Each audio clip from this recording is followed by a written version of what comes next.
दक्षपुर नाम के राज्य में खुशियों का माहौल था। राज्य के राजा सम्राट तनुज अपने बगीचे में टहलते हुए। आज जब मैं अपने राज्य के लोगों के चेहरे को देखता हूँ तो उनकी खुशी देखकर ऐसा लगता है मानो मैंने अपने राजा का धर्म अच्छे से निभाया है। जी महाराज, आप सही कह रहे हैं। आज कई वर्षों के बाद हमारी महारानी पूरी तरह से स्वस्थ हुई हैं और इस समाचार से जितना आप खुश हैं, उससे कई ज्यादा राज्य के लोग खुश हैं। और इससे ये साफ पता चलता है कि लोगों के मन में आपके लिए कितना प्रेम है। अरे ये सब तो आपके विशाल हृदय का परिणाम है। जिस राज्य का राजा आपके जैसा हो, उस राजा को भला कौन प्रेम नहीं करेगा। अच्छा मंत्री जी, ये बताइए, सभी ब्राह्मणों को भोज के लिए निमंत्रण तो चला गया है ना? जी महाराज, आप चिंता न करिए, सभी को निमंत्रण पत्र जा चुका है और सभी ब्राह्मणों ने हमारे निमंत्रण को स्वीकार भी कर लिया है। चलिए ठीक है, अब हम थोड़ा विश्राम कर लेते हैं। महारानी शिल्पी, अब आप कैसा महसूस कर रही हैं? पहले से बेहतर हूँ, और भला मुझे हो भी क्या सकता है। आपके प्रेम और प्रयास से आज मैं पूरी तरह से स्वस्थ हो चुकी हूँ। अच्छा राजन, ये तो बताइए, मैंने सुना है कि मेरे ठीक होने की खुशी में आप एक बहुत बड़ा उत्सव करने जा रहे हैं, जिसमें बहुत सारे राज्यों से ब्राह्मण भी आ रहे हैं। हाँ, सही सुना है आपने। ये उत्सव ऐसा होगा कि पूरी दुनिया देखती रह जाएगी। उधर राजा के उत्सव में बेहतरीन पकवान बनाने थे, तो दुनिया के कुछ नामचीन रसोइये राजा से मिलने पहुंचते हैं। महाराज की जय हो। मैं उत्तम नगर से आया हूँ और मुझे 20 सालों का अनुभव है पकवानों का, और मुझे खुशी है कि आपने उत्सव के लिए मुझे अवसर प्रदान किया। देखो, मेरे उत्सव में दूर दूर के राज्य से बहुत सारे ब्राह्मण आ रहे हैं, तो उनके तरफ से कोई भी शिकायत नहीं आनी चाहिए। पकवान स्वादिष्ट होने चाहिए। हाँ, उसकी चिंता आप ना करें महाराज, हम बिल्कुल आपको शिकायत का मौका नहीं देंगे।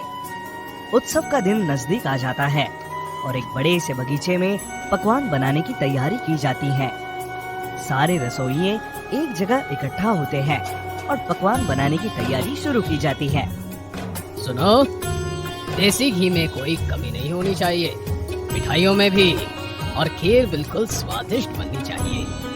महाराज, हम दुनिया के सबसे श्रेष्ठ पकवान बना के खिलाएंगे आपके मेहमानों को, आप निश्चिंत रहिए।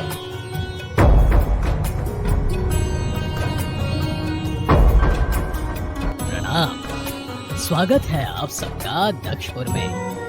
ये नगर धन्य हो गया आप ब्राह्मणों के आगमन से। विजय भव राजन। कुछ समय के पश्चात भोजन तैयार हो जाने पर सभी ब्राह्मणों को भोज के लिए आमंत्रित किया जाता है। ब्राह्मणों के भोजन कर लेने के पश्चात, मंत्री जी, ब्राह्मण देवों ने भोजन कर लिया है, अब बाकी लोगों के भी भोजन का प्रबंध किया जाए। इतने स्वादिष्ट भोजन के लिए आपका बहुत बहुत धन्यवाद राजन। आप सदा सुखी रहे। राजन, अब हम आज्ञा चाहते हैं। आप सभी ब्राह्मण देवों का धन्यवाद। महारानी शिल्पी, हमें अत्यंत खुशी हुई ये जान के कि आप उस असाध्य रोग से मुक्त हो गई हैं।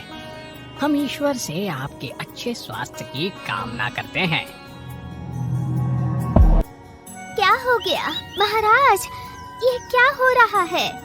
मेरी भी कुछ समझ नहीं आ रहा। ये क्या किया आपने महाराज? आपके दरबार में साधु की हत्या? आपको ब्रह्म हत्या का दोष लगेगा। अब आपको कोई नहीं बचा पाएगा, कोई भी नहीं। शांत हो जाओ। राजा ने कोई हत्या नहीं की है, कोई इनका कुछ नहीं बिगाड़ पाएगा, क्योंकि यमराज और इनके बीच में मैं खड़ी हूँ। क्षमा महारानी, लेकिन दोष तो दोष होता है और अब इसकी सजा तो मिलेगी। लेकिन महारानी शिल्पी अगले ही दिन इस पूरे घटना के पीछे का कारण पता लगाने में लग जाती है। उस दिन उन ब्राह्मण देव के मुंह से जैसे झाग निकल रहा था, उसे देखकर तो ऐसा ही लग रहा है जैसे कि किसी ने पकवानों में जहर मिला दिया हो।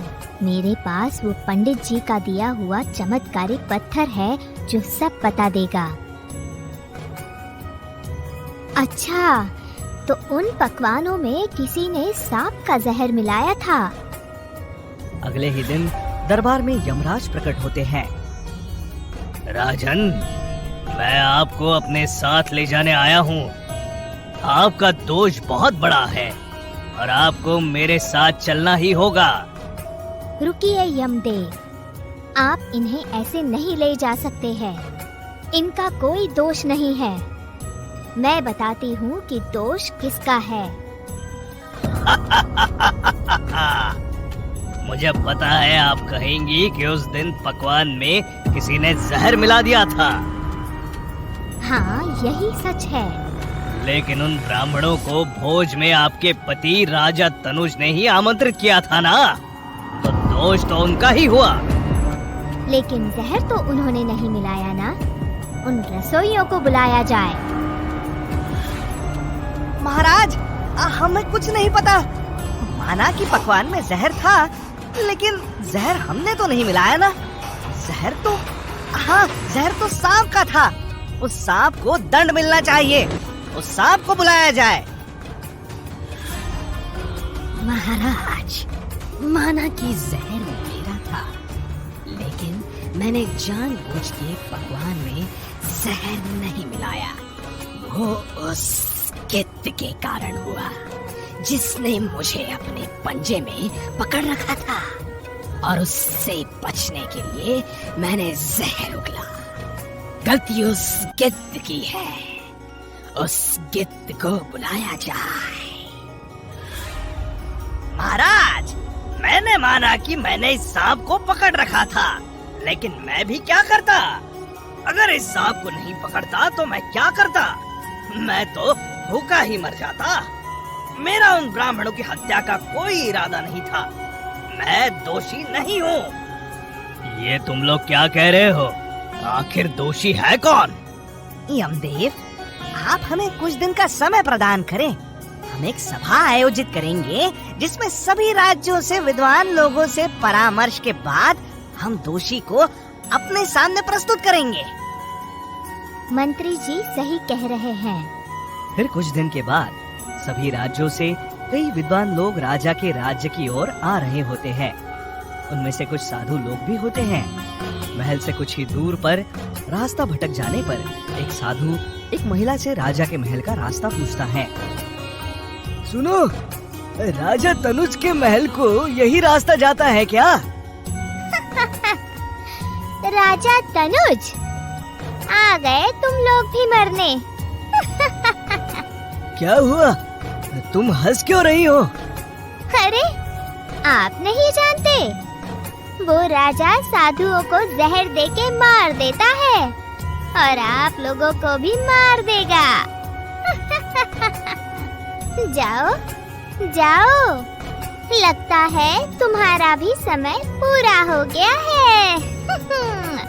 विद्वानों और साधुओं की पूरी टोली राजा के दरबार में पहुंचती है और एक गंभीर चर्चा शुरू होती है।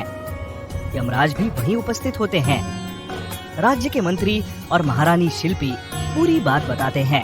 मैंने पूरी बात सुनी और समझी है।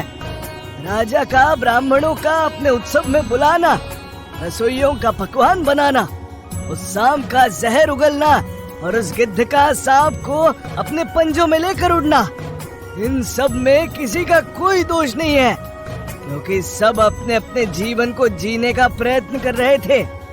लेकिन दोष तो है, और दोषी भी कोई ना कोई होगा। हाँ, है दोषी।